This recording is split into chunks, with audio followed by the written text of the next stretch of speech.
Hello guys, this is NBA Daily here bringing you some playoff predictions for this 2015-2016 NBA season.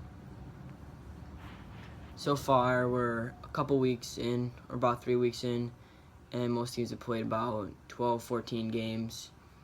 And so I'm just going to base off my predictions from the team and how they're doing so far this season.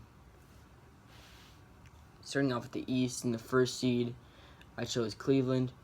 Even though Kyrie's out, and he'll be out for a while, at least till January, LeBron is going to just lead this team, and they're starting off the season 9-3. I don't see why not. This team is probably going to be the first seed in the East. There's just nobody that's really on their level right now in the East, even with Kyrie out. Number 2 seed in the East, I got Chicago, and who knows about Derrick Rose's knees. But this team, even without Derrick Rose, because they've adjusted to playing without Derrick Rose, this team is still a great overall team. They started off 8-4 this season, and they look really good. And Derrick Rose has played, probably not fully healthy, but he has played a lot this season, and he's really helped them out. 2 seed might be a little bit high for them, but if Derrick Rose is healthy, he's still a premier NBA point guard in the league. In the 3 seed in the East, I chose Atlanta, and we all saw what they did last year, coming out strong with their lineup of no superstars, but everybody can really stretch the floor and play defense, and they make a lot of threes. They started off 9-5 this season, and they're going to be in the playoffs, and I think they can make a run. Number 4 seed, I chose Miami. Everyone thinks about Miami as not a very good team anymore after LeBron James left, but this team is still a contender this year, I think, in my opinion. They have Luol Deng, they have Dwayne Wade, they have Chris Bosh. Hassan Whiteside has come on incredibly strong, and that's unbelievable because he went from not really having a great job in the NBA, and now he's playing as one of the premier centers in the league, and then probably going to be an all-star candidate as well. In the 5th seed, I chose Washington, and they haven't played many games this season. They've only played 9 games, and they're 5-4 in those games, but you can't deny what John Wall can do on the floor and how much he's going to improve. And this team has a little bit of playoffs experience from last year, and they should be fine getting into the playoffs, even though they've started off a little bit slow. And now, going on to the 6th seed, I have Indiana. Indiana had an off-season last year because of the Paul George injury at the beginning of the season. And now they started off 7-5 in the East. And this team just looks really good with Paul George on the floor. We forget how good they were a couple seasons ago when they were the number 1 seed in the East. They're not that at that point still because they don't have Roy Hibbert anymore, but they're still going to be a playoff team, in my opinion. In the 7th seed, I chose Toronto. Toronto has a lot of great guards, and they can really run the floor. They started off 8-6 this season, and I just think they can be a playoff team because there's not much competition in the East, as we all know, and that's been that way for many years. And finally, in the 8th seed, just squeezing in there, I have Detroit Pistons in the 8th seed. They started off 7-5 surprisingly, and they actually look really good, and that's thanks in part to Andre Drummond, who's averaging 19 rebounds a game so far through 12 games. And knowing that Andre Drummond is putting up 20 rebounds and putting up 20 points a night, that's great rebounding numbers. He just has a knack for rebounding, and rebounding battle is a huge part in winning games. And this team just looks really great.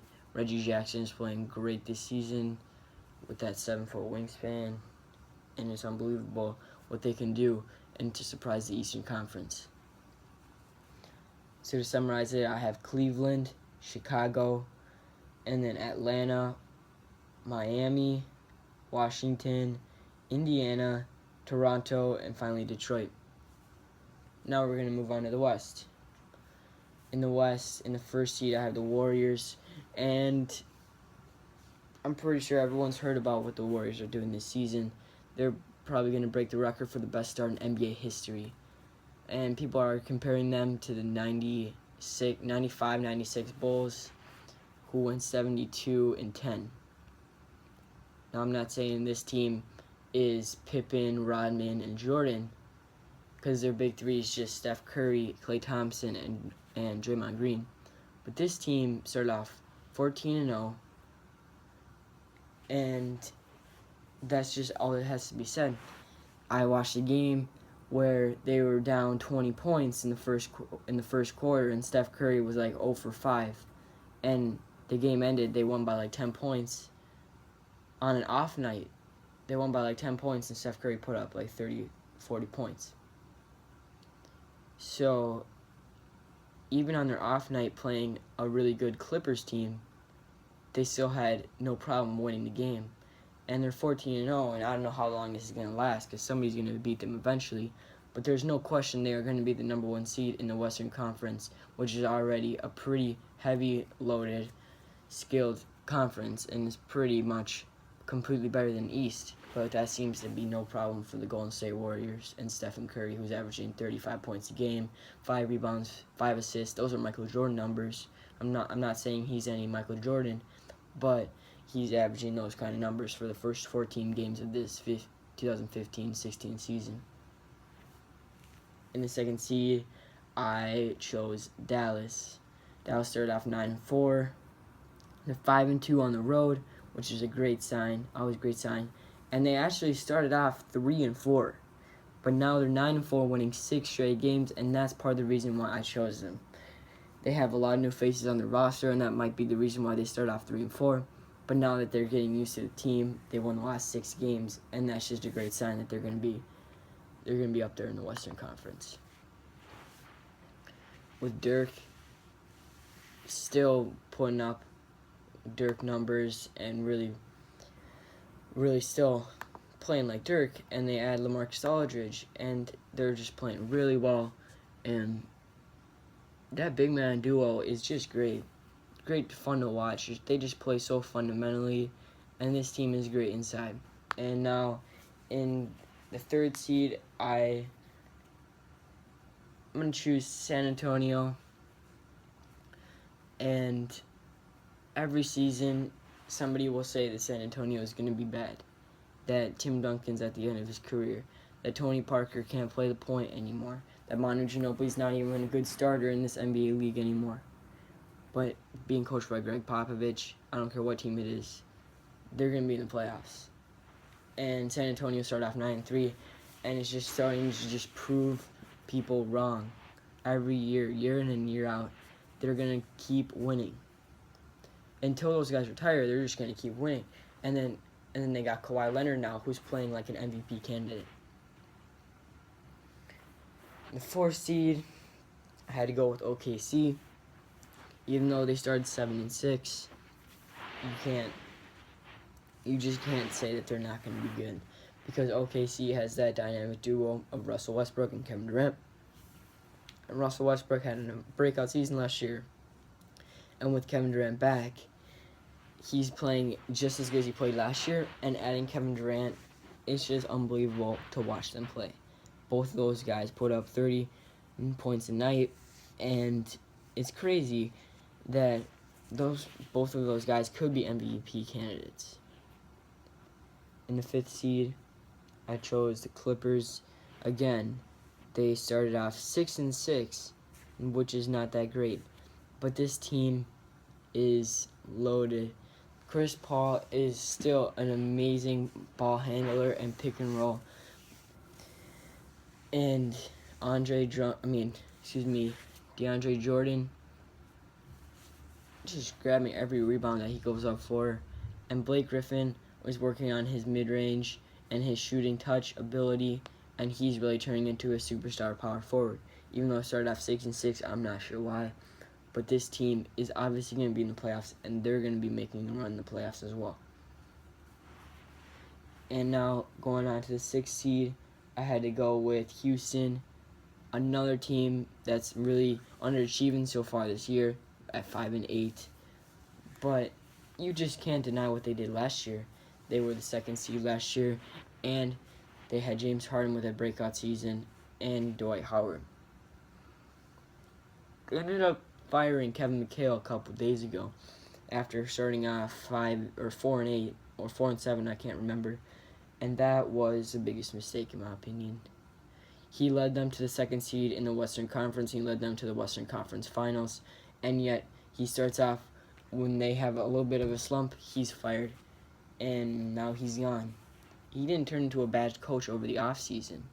I'm not sure what's going on in that locker room, but I can't imagine a scenario why they would fire Kevin McHale after what he did last year.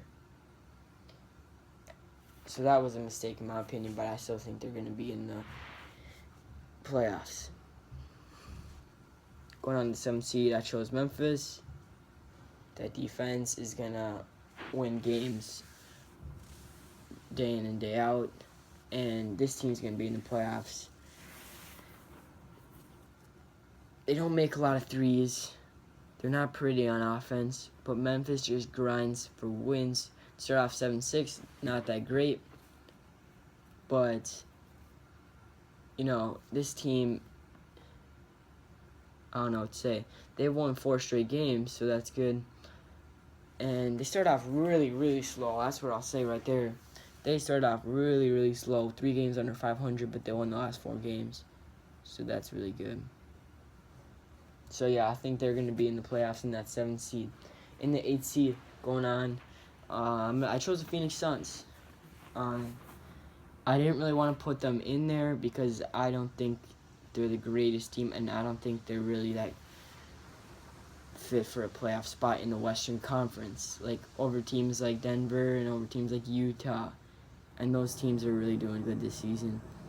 But the West has gone down a little bit, and with teams like Portland and New Orleans not playing well, and Sacramento is not good, and the Lakers are not good, and Minnesota is on the up, but they're not going to be a playoff team this year most likely. And I just had to slip them in there because they started off 7-5, and that's pretty good. And I don't know what else to say about Phoenix, but they're not going to make a run in the playoffs. They're going to be 1-out. But yeah, they can hold down that A spot. So I have the Warriors beating Phoenix, the Clippers beating OKC, and I have Houston beating San Antonio, and then Dallas moving on as well against Memphis. I have the Warriors and Dallas in the conference finals for the West, and I have the Warriors moving on to the finals. In the East, I have Cleveland and Atlanta moving on past Miami and Chicago to be in the Eastern Conference Finals, and I have Cleveland winning that matchup. And Cleveland and Warriors rematch in the finals again in 2016 is my prediction. And the Warriors are going to win it because nobody can beat the Warriors in a series. Nobody is going to touch the Warriors. This season, there's a better chance that the Warriors win than anybody else. There's a better chance that they win than the field, in my opinion. And just the way they've been playing, the way Stephen Curry's been playing, the way Draymond Green has been facilitating the floor as a 3-man or 4-man or even a 5-man. He can play it all, and this is why they're going to win at the finals. They're 14-0 this season, and they've been doing that when Klay Thompson has not even been scoring at the rate where he usually scores. So that's it for my playoff prediction. The Warriors are the 2015-2016 champions. We'll see you next time.